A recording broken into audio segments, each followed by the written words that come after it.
Awesome. Hi, everyone. Hi, girls. Welcome to the fourth week, the Shredder Adventure Series. For those of you that are joining us for the first time this week, my name is Anna, and my little Shredders are Anne-Sophie and Zoe. We're running this weekly series with inspirational female adventurers and athletes from now until April when we get back on our bikes and into the woods. You know what I just realized is that all four of our guests for the month of January were a version of the name Catherine. Kate Courtney, Katarina Nash, Katie Rhodes, and now Cath Leonowens. Our guest next week is named Erin, so I guess we'll break that fun Catherine streak next week. Anyway, as always, we'll start out the call with a little bit of Zoom admin. My co-host Tess and I will be letting folks into this call through the waiting room and also hanging out in the chat room to take all your questions. This call is all about you girls being able to ask Cath questions about her life as a scientist, the nonprofit she's just set up. You can ask about her gorgeous dog, Kina, about her exciting adventures she's had on her bike across the world, anything you want. So feel free to raise your hand when you have a question and I'll call on you to unmute yourself or write or have your adult write a question in the chat box. And if you could address those questions to me instead of Tess, that would be great. And then we can ask those questions to Cath. So without further ado, I introduce you to Dr. Cath Leonowens. Born and raised in Guatemala, Cath has a PhD in pharmaceutical sciences and crushes it as a scientist at her day job.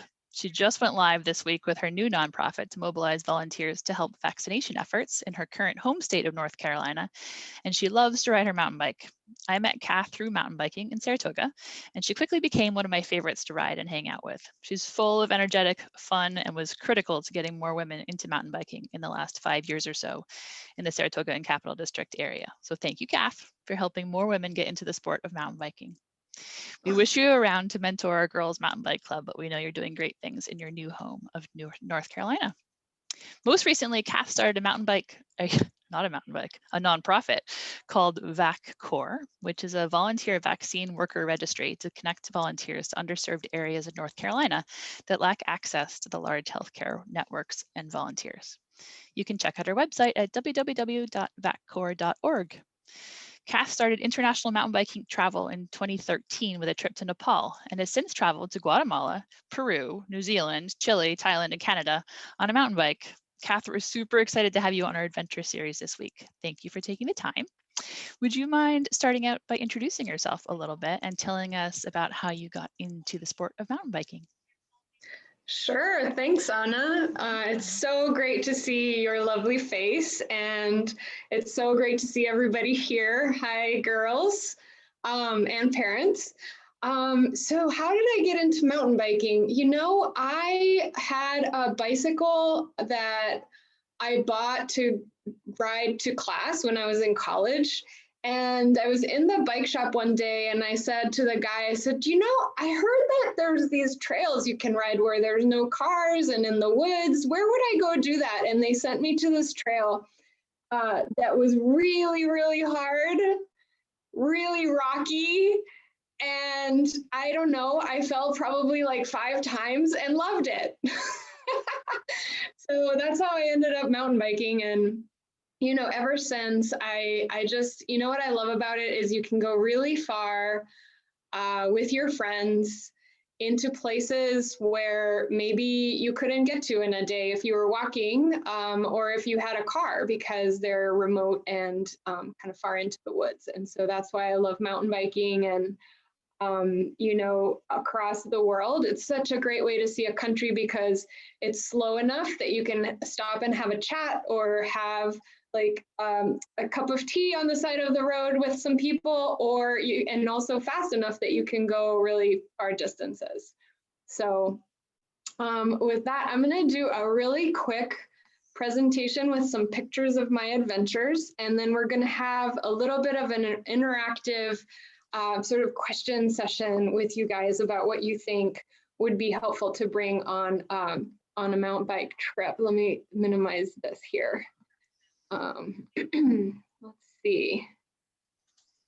Okay, so my first mountain bike trip was to Nepal, and how do I get rid of this little guy here? There we go. So you can see here that when you travel to Nepal on a mountain bike, you're going to be traveling on some really rocky roads, and you're probably going to encounter some cows and some goats on the roads. And the way we traveled with our mountain bikes, you can see here probably your mom or your dad, they have like a roof rack that's all, you know, the bikes are all up there in a line or maybe behind the car on a hitch rack. Well, when you're traveling somewhere like Nepal, you just throw those bikes onto the top and you put some blankets in between them and off you go. So that's what we're doing in this picture here. And then off you go down these pretty rocky roads and a lot of agriculture, a lot of rice fields.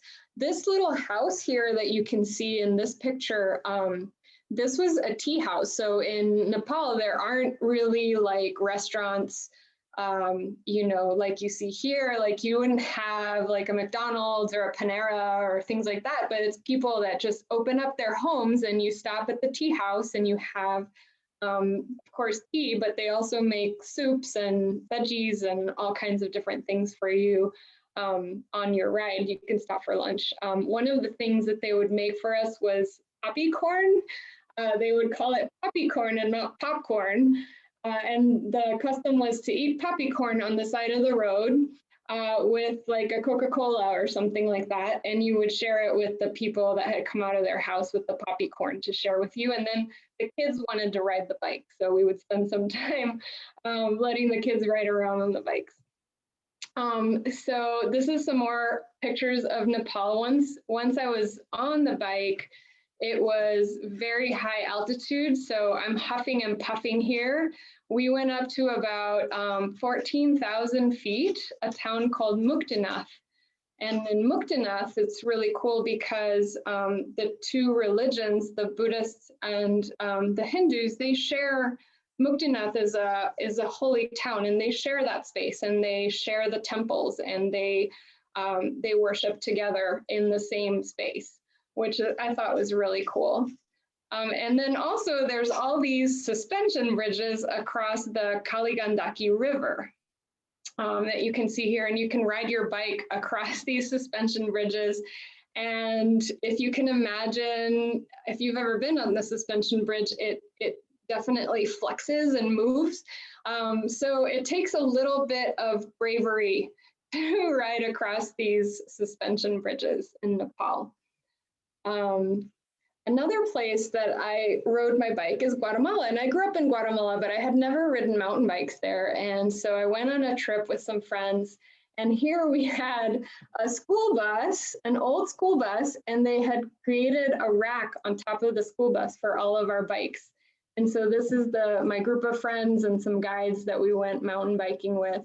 And you can see in the background, there's a little tienda that's a panaderia and cafeteria. That means they sell bread and coffee, but they also have internet. And these are great places to get snacks along the way. So sometimes you don't have to really pack so much in your pack because there's always going to be little tiendas or in Nepal tea houses along the way. And in Guatemala, we saw a lot of Spanish ruins. So this is an old church that was built just after Columbus came to the Americas, probably 100 years after that. And there was a lot of earthquakes in Guatemala, so that's why this church is kind of damaged. But a lot of its features are still there. And when you're mountain biking across the countryside, you'll come across like these really cool ruins of churches, and you can go exploring inside the ruins. The next place that I went to was Peru, and I've been there twice. So Peru is a really cool country. You can see here in the top right-hand corner, the background there, that's a mountain sanctuary called Machu Picchu that was built by the Incas. And this sanctuary was actually, it's not super ancient. It was built in right around 1492 as well, when Columbus came to the Americas. That's when they started building Machu Picchu. And it was a place for the nobility to go and rest and relax and enjoy the mountain views. And now nobody lives there. Except for the llamas. So the llamas live there, and they're very used to people, and they like to welcome people to their mountain retreat in Peru.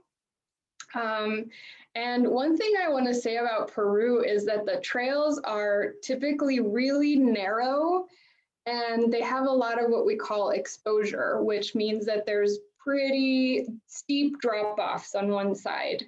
And I would say that Peru cross-country mountain biking is either up or it's down. There's no cross-country in Peru.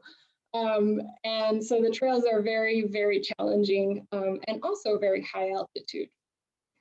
So one of the things I loved about Peru was the kids, and I wanted to show you guys pictures of some of the kids that we came across when we were mountain biking up in the villages, up in the mountains of Peru. The little kids, the girls, they wear these very colorful headdresses, and they're just very sweet, very friendly. They love when visitors come to their town, and the parents of these two little girls, they actually invited us into their house to have a traditional Peruvian meal, which consisted of some meats and some flowers and just things that they grow up in the mountains. But I love taking pictures of the little kids in the other countries, and we had candies for them and just spent some time teaching them about the bikes. Most recently, I went mountain biking in Chile, and Chile was really cool because this is the lakes and volcanoes region. So you see in the big picture here, you can see a lake, and there's just lakes everywhere and volcanoes. So if you look in this picture on the right-hand side, this peak here, this is one of the volcanoes, and behind me is another volcano. So we rode the bikes up to the top of the volcano, and then we rode the bikes down the volcano. And that's usually what mountain biking in Chile is like. Usually there is a volcano that you're going to be climbing. Usually we climb on like forest roads, so it's a little bit less technical and easier. And then we come down on single track, and volcanic ash is very loose, very rocky and porous. And so it's almost like at times you're sort of surfing your bike. If you've ever ridden your bike on snow, it would sort of feel the same way as that. New Zealand is probably one of the places that I've ridden that was most like the US. Here we definitely got into the wilderness. There's a lot of big tree ferns. A tree fern is like a fern you would see in like a houseplant, but it's the size of a whole room. Sometimes they're as tall as a house. And so that was pretty cool to see the tree ferns, and also seeing all the mountains and the fjords.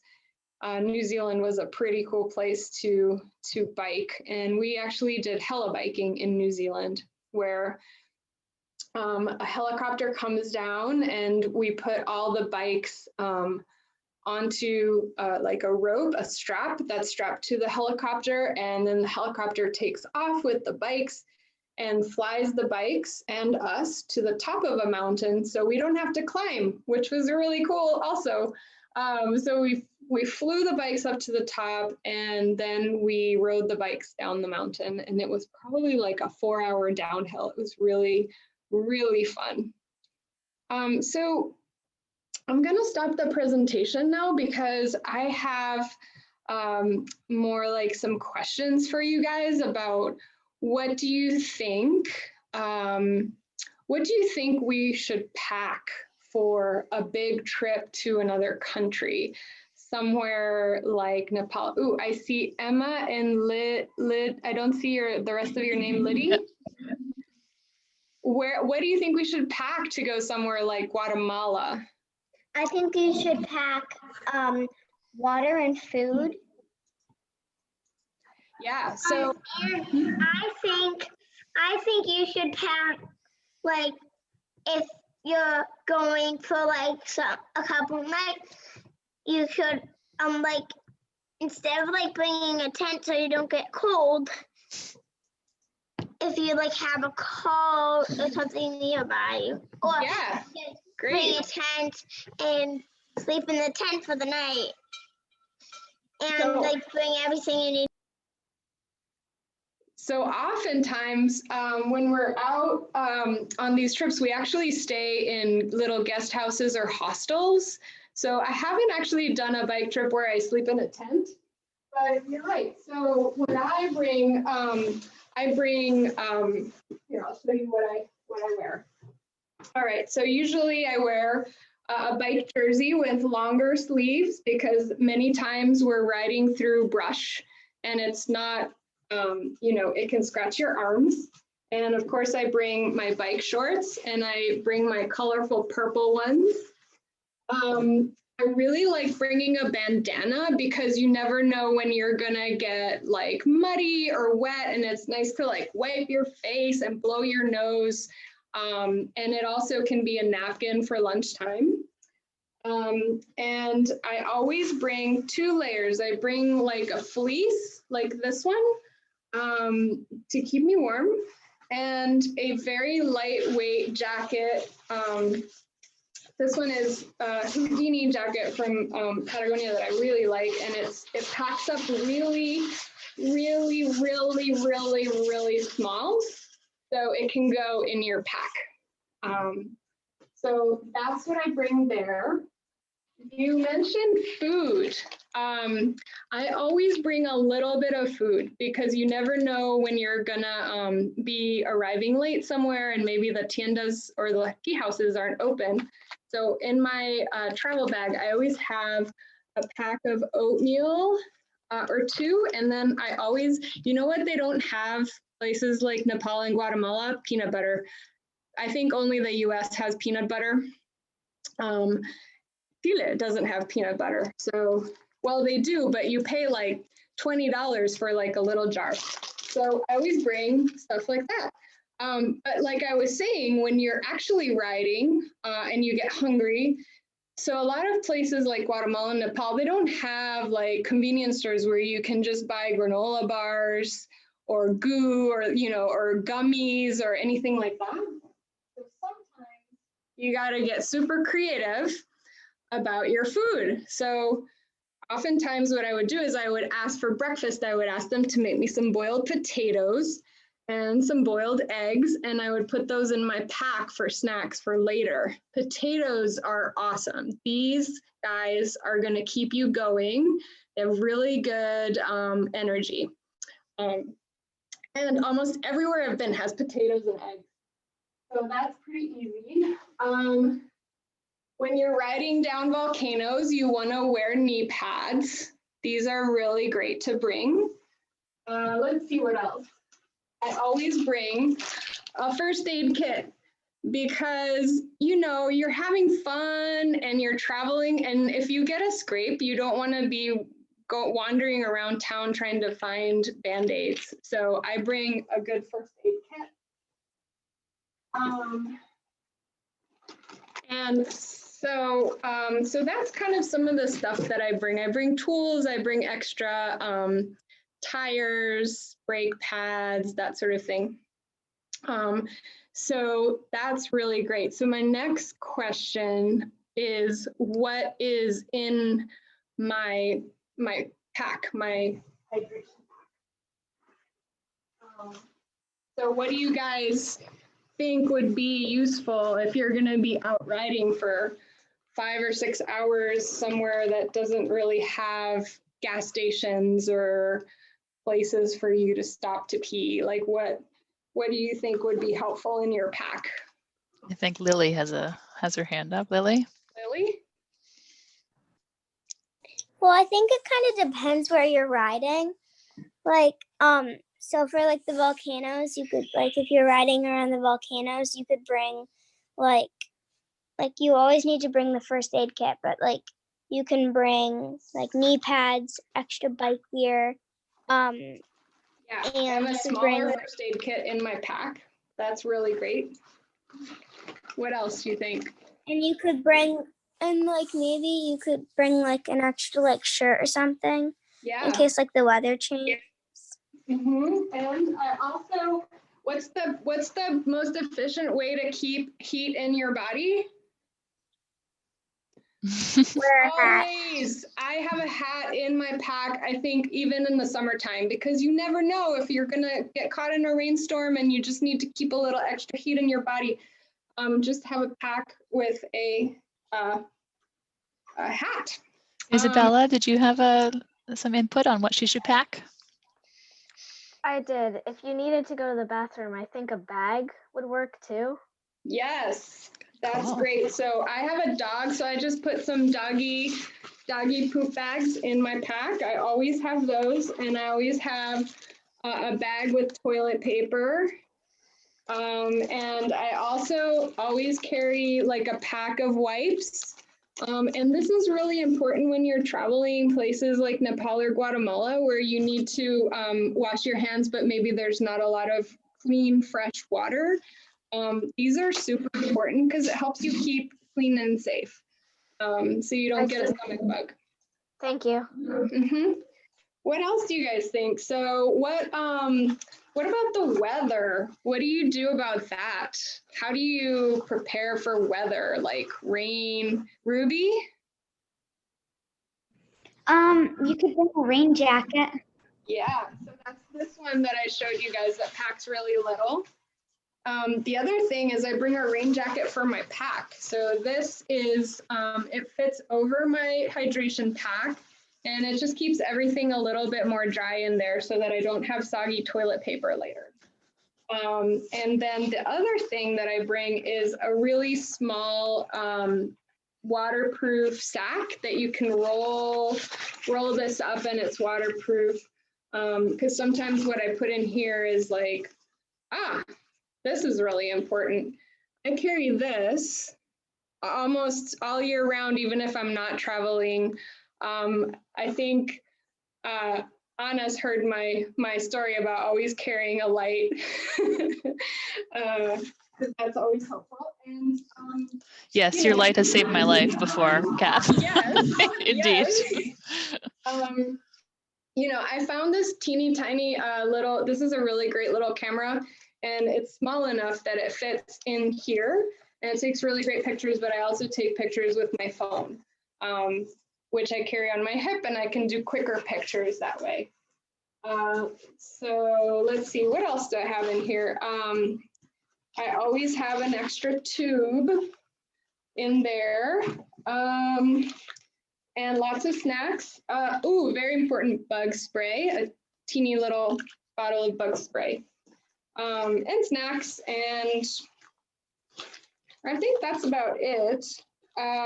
I have this, this is a geolocator. It sends out emergency beacons if I were to get hurt or something, and it would send an emergency signal to the local,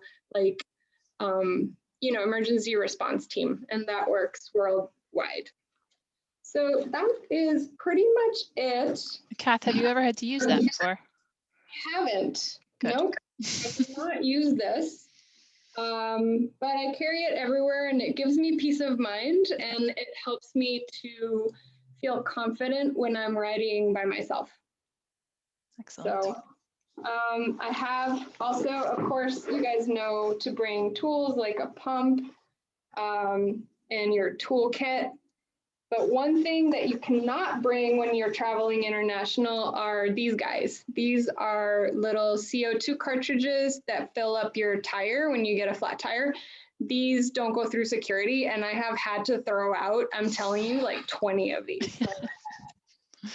So that's what's in my pack. Now, do you bring your bike or do you rent a bike when you get there? So it works out about the same, except that if you bring your bike, you know how it fits your body, and you're pretty comfortable on it. But sometimes I rent a bike, but let me show you how I travel with my bike. So this is a bicycle suitcase. And you take your bike apart. You take the tires off, and look, it's totally like a Houdini bag here. there's my bike. Take the front and the rear tire off.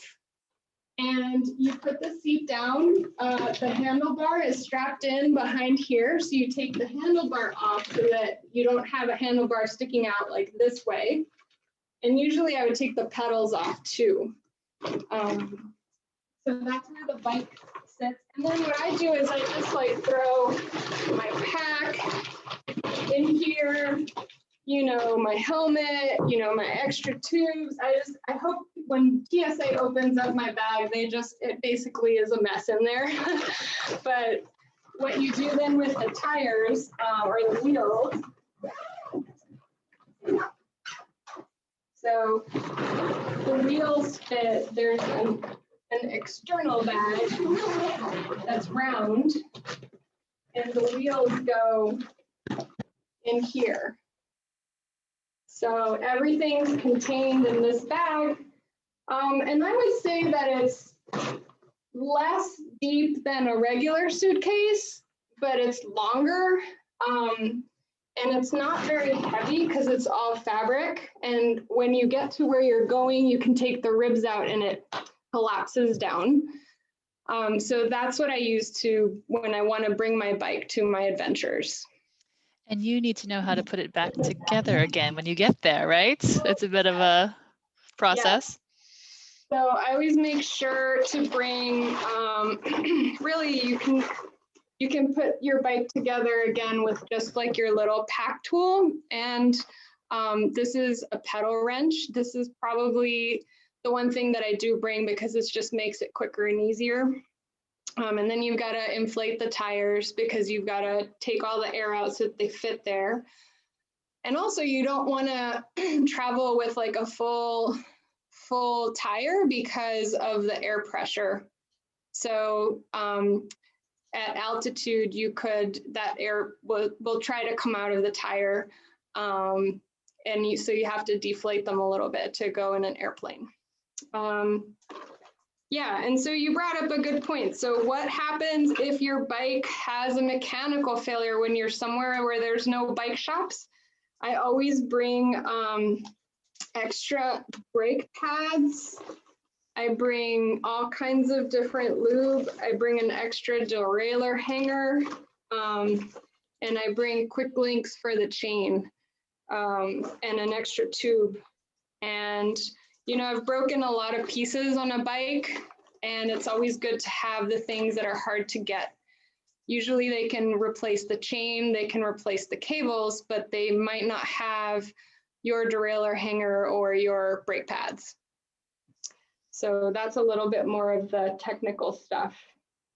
So I think that is all for my show and tell, and I'm gonna just open it up for questions. That was so interesting, Cath. Thank you so much. It was fun to see what you've got in your bag and your travel bag. How often have you rented a bike versus traveled with the bike when you travel? I think let's see, I rented a bike in New Zealand because New Zealand is an island and they try to be very careful about the bugs that you might bring in when you travel there. And so in order to bring your bike to New Zealand, you have to clean it as though, I mean, like it has to be sparkling, brand new looking bike. So I ended up renting a bike to go to New Zealand because I didn't want to get caught in the airport with them saying, nope, sorry, you can't bring this in here. Right. But most of the places I've traveled, I have brought my own bike just because I feel comfortable on it. And, you know, comfort is a big deal. Comfort helps you feel safe in tricky technical situations. Yeah. So we have a couple questions, a couple hands up. And Lily, you were the first one, but your hand's come down again. Do you have a question just now? Just want to give you a chance since you were the first to raise your hand. I do. So I learned about the Inca in school. Also, and like traveling all over the world, what is your favorite spot to travel and ride your bike? You know, people ask me that question, and I feel like depending on the day and how I'm feeling, I have a different answer. I've loved every single place. I feel like I fall in love with each place for its own qualities. I think that's kind of like asking somebody like, who's your favorite kid? But let me think. I would say for like all out fun, New Zealand for sure, because the trails are built for bikes and you can just like go super fast on the turns and down the hills. And it's just really, really fun. It's beautiful. But I would say that for the most different from my home is Nepal. It's so pretty. And the Himalayas, when you see them, I just got tears in my eyes. It was beautiful. And people are really welcoming. You know, there's always prayer flags and prayer wheels to send your prayers up to heaven, is their belief. And so you can actually ride your bike along the prayer wheels and turn the prayer wheels as you're riding your bike. I thought that was really cool. Thank you. Awesome. Good question, Lily. Maya has a question, which she wrote in the chat box. I'm happy to ask, but Maya, why don't you turn yourself off of mute? You can ask the question. How do you finance your travels? So that's, I think Anna mentioned earlier in the call that I'm a scientist. And what I do is I help companies make medicines, and I help them to understand the science of their medicine and make sure that it is safe and also effective. And I can do that from anywhere in the world because my research, I do all my research on a computer. And so a lot of times I'll travel to a place and work a little bit and play a little bit. When I was in Chile, I worked for 3 weeks and then I rode my bike for a week. So that's how I do it. So fun. Ruby, you had a question. Where are you going to go next? That is the biggest question. You know, I've been really thinking about Japan. I think Japan would be really cool. I haven't checked out what the mountain bike situation is there. But the thing, that's the one place I have ridden internationally is Japan. Really? Yeah. Oh, cool. Yeah, in the Nagano area, there's a mountain bike center in where the Olympics were in Nagano. There's and I can put you in touch with a woman who I think she was like the Canadian downhill champion or something. And she happened to be living in Nagano at the time and set up this mountain bike center. And so we did cool. Yeah. I'll put you in touch. Yes. Well, the thing that I've learned is that mountain bikers across the world are a welcoming bunch.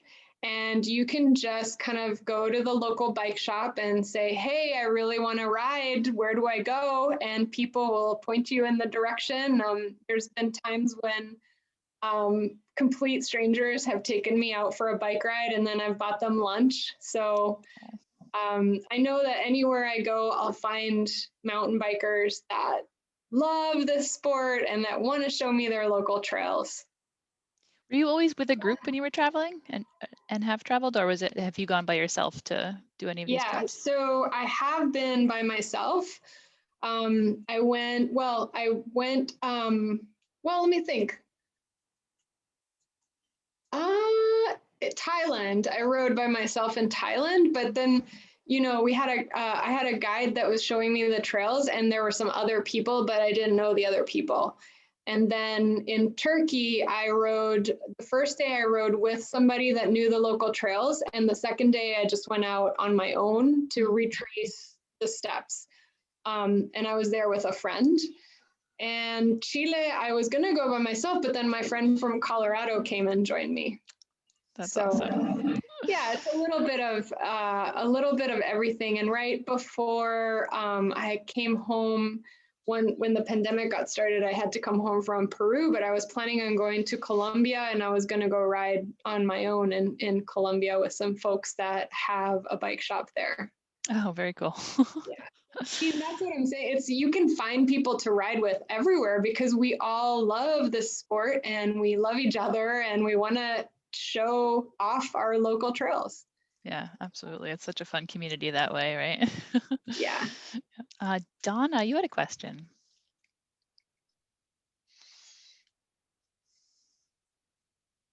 Donna Olson? I can ask the question if she's not on right now. So she asks, how long were your trips and how did you go about planning your routes? So most of the routes were somebody that lives there showed them to me. So I didn't really have to plan the routes very much. When I travel in the US, I do plan all my routes. I don't usually hire a guide in the US or Canada because we have such great maps and we have Trailforks and we have MTB Project, but internationally it's starting to pick up. There's more and more trails on Trailforks and MTB Project, but like Chile, for example, there was nothing mapped, so I had to go with a local person. Yeah, it's the safest way to do that, right? Yeah, it is, and I think it's more fun in a way too, because then you're just open to what other people think is cool, and then you might find something new that's cool to you that you never would have thought before. Yeah. Absolutely. Yeah. Isabella, do you have a question? I do. What was like the most hardest trail that you have gone on? And then I have another question. The hardest trail is called Olleros, and it's in Peru. And it was like riding, if I imagine what it would be like to mountain bike on Mars, that's what it was like. Yeah. I mean, it was That'd be just fun. like, remember I was telling you how in Peru all the trails have exposure, which means that there's a cliff that is very steep and very long fall on one side and like a wall on the other side. So you're in this like couple of feet of space on the trail, and it takes incredible amount of focus and bravery. And it was a long day, and we went from something like 5,000 feet and rode all the way down to the ocean in like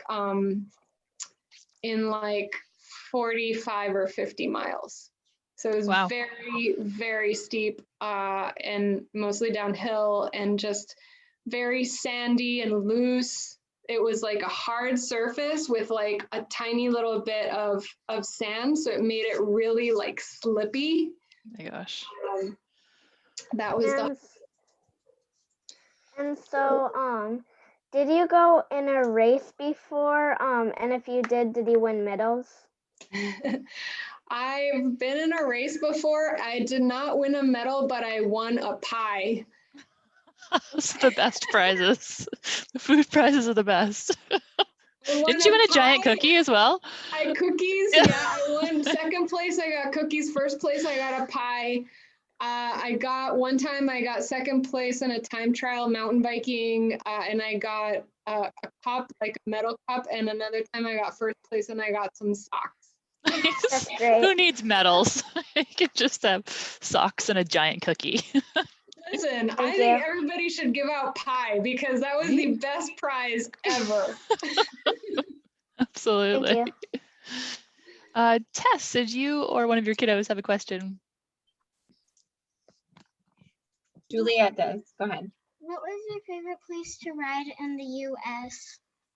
Yeah, you've ridden all over the U.S., right? Maybe you could tell us a little about your American exploits. I have. I've ridden in a lot of places. Oh, man. I'm going to answer it in the same way. The weirdest place, the most different place for me was Moab. And it's weird and different because it's all rock and you're riding your bike on a rock that feels like sandpaper.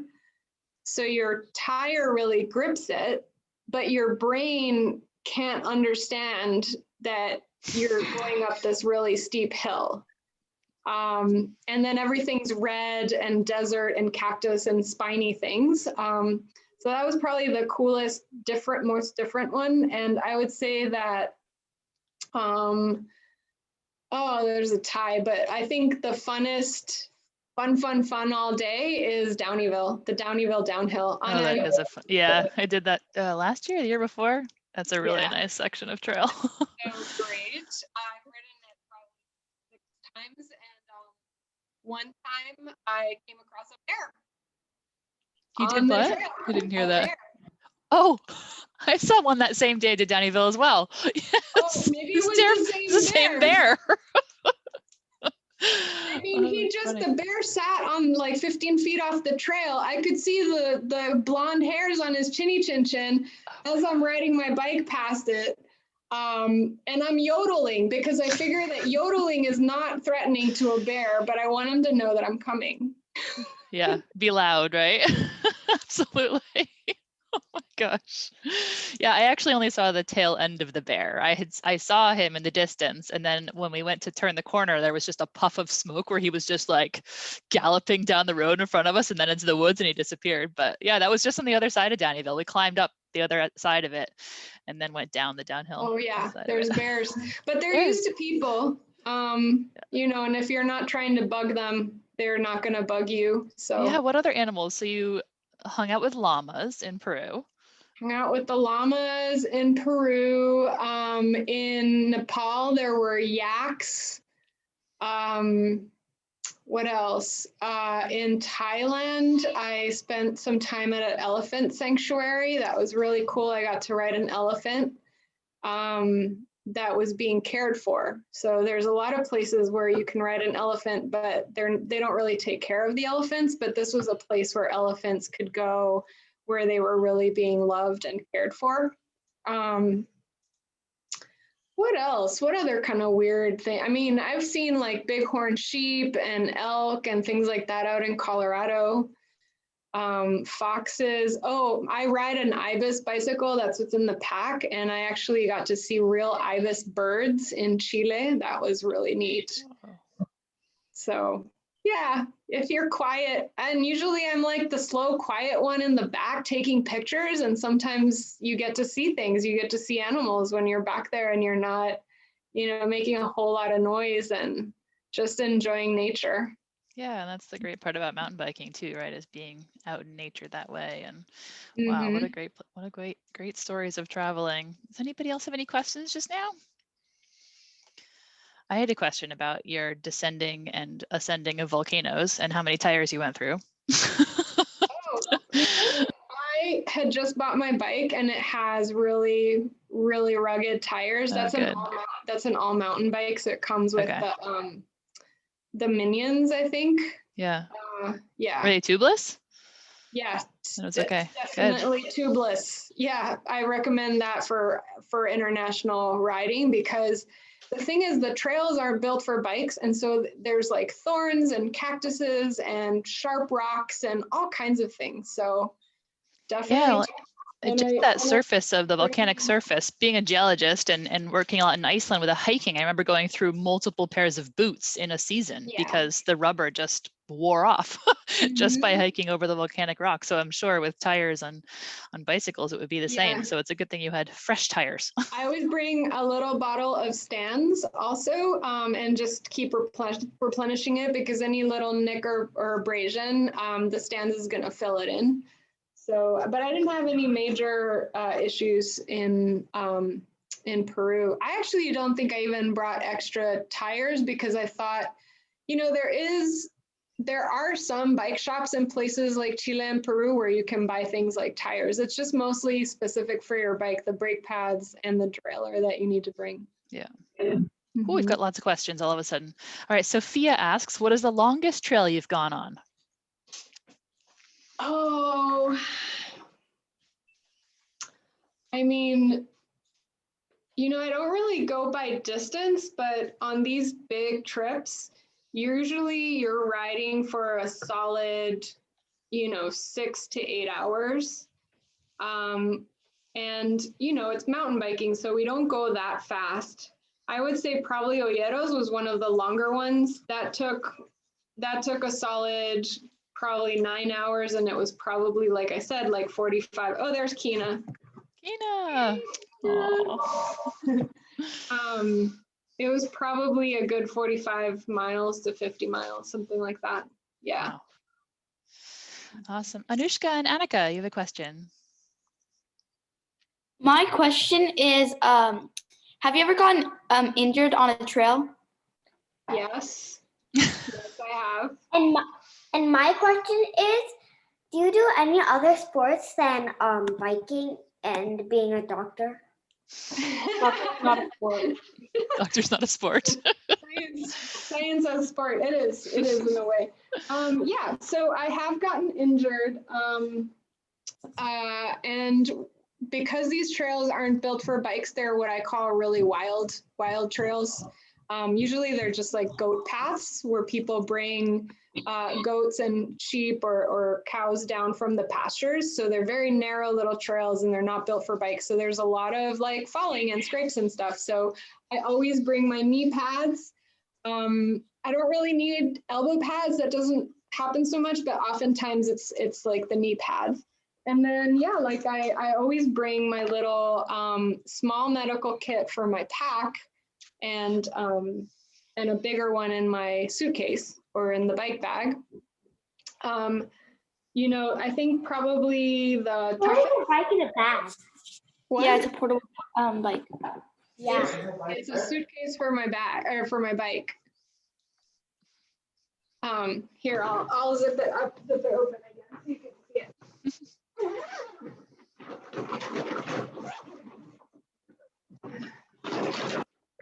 So that's how I take it on the airplane. You put it into this bag and you can zip it up so it's in there and it's protected. So I have fallen on my head a couple of times out there, and that's why it's good to ride with other people so they can check in on you and make sure you're doing okay. But I've never had a really bad injury. I have to say, I've been riding for 20 years, so I can save most of my falls. I kind of hop like a ninja off my bike and land on my feet. Good skill to have, ninja skills. Yeah, and I just get scraped here and there. You know, it's not a big deal. I think the fall I had recently was I was trying to take a video of what I was seeing at the same time that I was riding my bike, and I do not recommend it. Don't multitask on the bike. So. I think someone asked what other sports. Oh, sports. Yeah. You know, I love hiking and backpacking. I've been doing a lot of that. When pools are open, I usually swim a couple of times a week. I have been a runner in the past, but I haven't been running very much lately. I love rock climbing. I have all the gear for doing rock climbing. What else? I love river walking. Do you guys ever do river walking? You just put on shoes and you walk up the river. I really like that. It's kind of like rock climbing in a way because you're scrambling across the rocks in the river.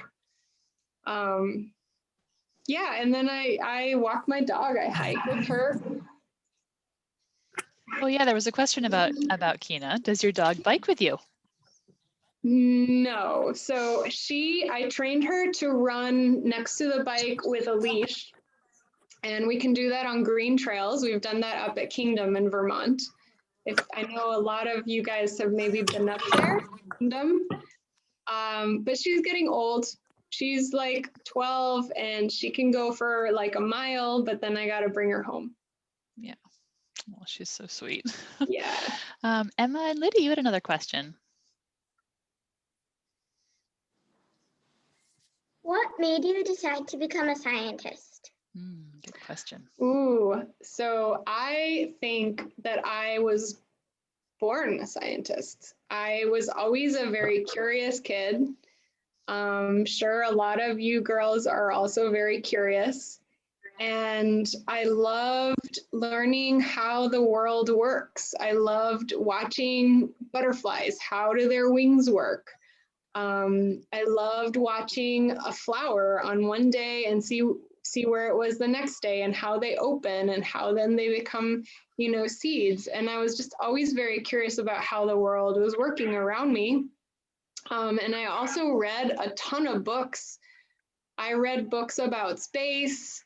I read books about microbiology, biology, physics, all kinds of things. And then I decided that I was very curious about viruses and bacteria. And so I studied microbiology.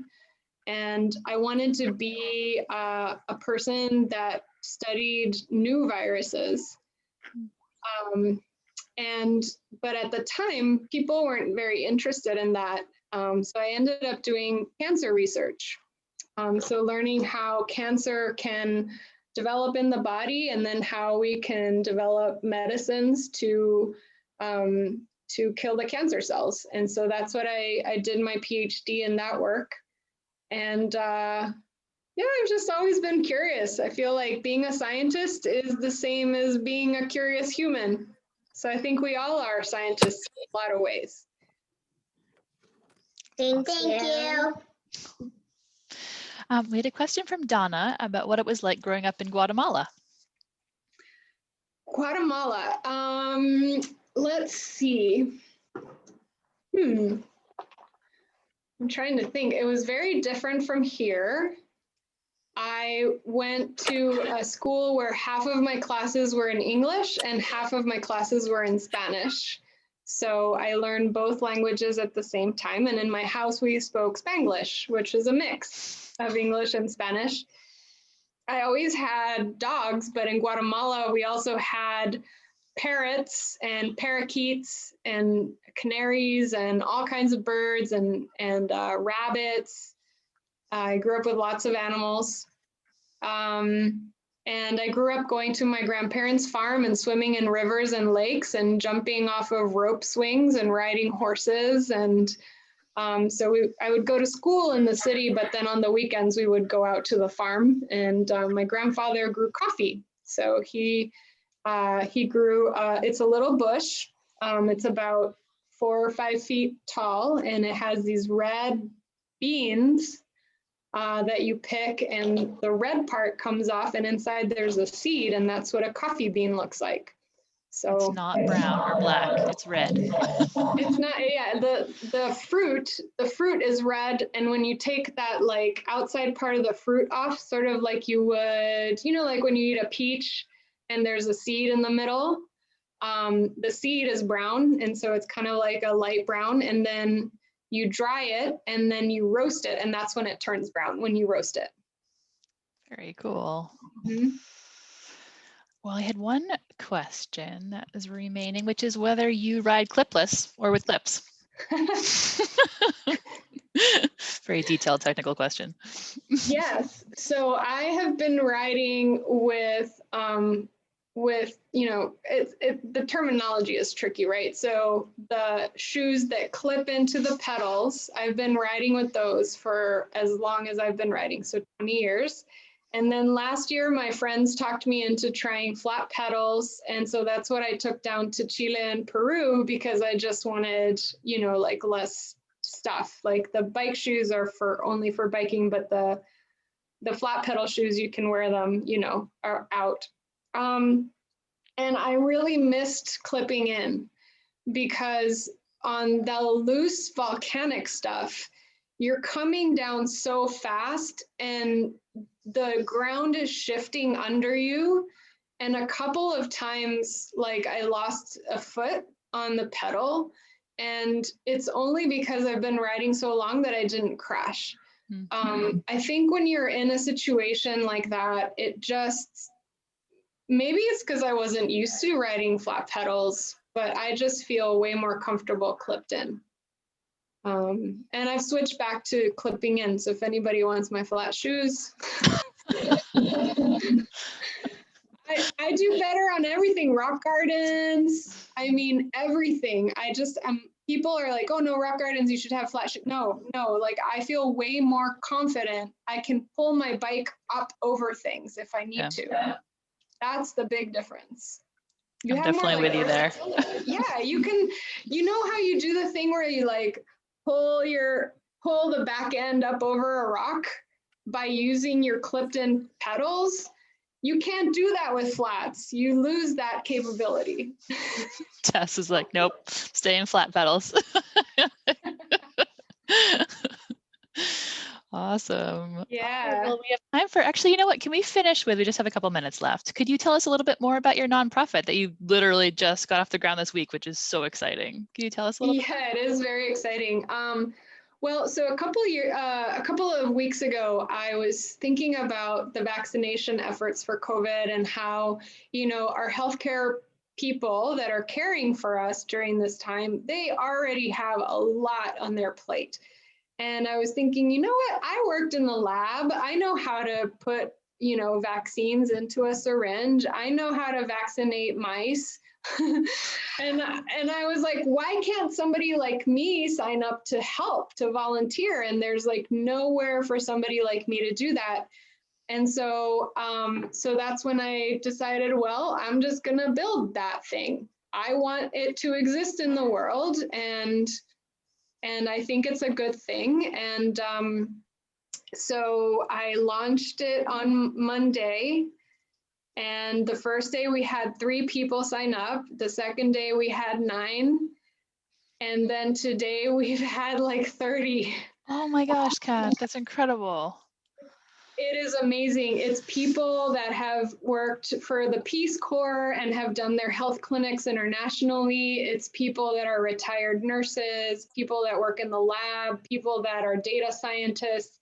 People want to help and they are willing to volunteer. They're willing to drive to communities that don't have volunteers, which, you know, are underserved communities are places where there's not a lot of medical professionals, and they don't have a lot of resources. And so our volunteers are signing up to drive 50, 100 miles to go and help these communities, help them get their people vaccinated. That's incredible, Cath. Thank you for all that you're doing. It's an amazing effort and quite a platform that you created. Well, what I want you guys to take away from that is that you get to create the world that you want to live in. You get to do that.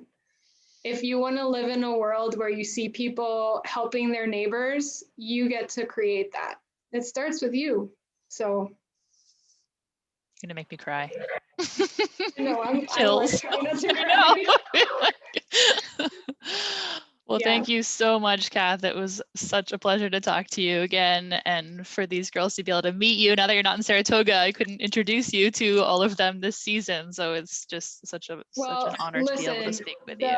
The minute it's safe for me to come visit you guys, I'm gonna come visit you guys. Yay! That would be wonderful. I miss Saratoga. The biking there is so fun. I see your pictures every week when you guys are riding and now snowshoeing, and I'm just like, yay, go girls. Yeah, it embodies that sense of adventure that you also have. So we think about you often in that way, and we really appreciate you sharing all your stories today. It's really fun, girls, isn't it, to hear about what you can do on a bicycle, right? Where those 2 wheels can bring you around the world, right? Not just in Saratoga, you can gain your skills locally, right? And learn how to ride your bike, but then you can do anything you want with it. You can decide to race, you can decide to just travel, you can take your bike apart and put it in a bag and bring it on the plane with you. So many possibilities of where a bike can bring you. And then to also just be an outlet for when you have a 9-to-5 sort of a job, not an athletic job, but a regular job as a scientist, which is incredible too, to talk to Cath about what it's like to have a science career and what she can do with her brains, which is really fun to talk to you about all of that. Yes. So thank you so much for sharing, Cath. If anybody wants to reach out about any of this stuff, I'm always here to talk to you, to help you out in any way. you know, power of community. So Absolutely. And as you say, hopefully we'll see you really soon and back in Saratoga for sure. yeah, thank you so much. Yeah, thank you. And thanks all you girls for listening in. This was the 4th week of the series. Next week, we start the February series of talks with another 4 amazing women. Next Wednesday, we have Erin Harris, who is a hiker, and she has hiked it's called the Triple Crown of hiking. So the 3 longest hikes in the US, which is the Appalachian Trail, the Pacific Crest Trail, and the, what's the third one? The Continental Divide Trail. Wow. So it's a total of over 8,000 miles of hiking across 22 states. so again, every week is so different. And it's so fun to talk to these amazing adventurers and athletes and to see all of your happy faces on the screen. So we will see you next week. And thank you so much, Cath, for joining us again. We'll talk to you later. Bye. Right. Bye, everyone. Right. Thank you. Bye. Thank you. Bye.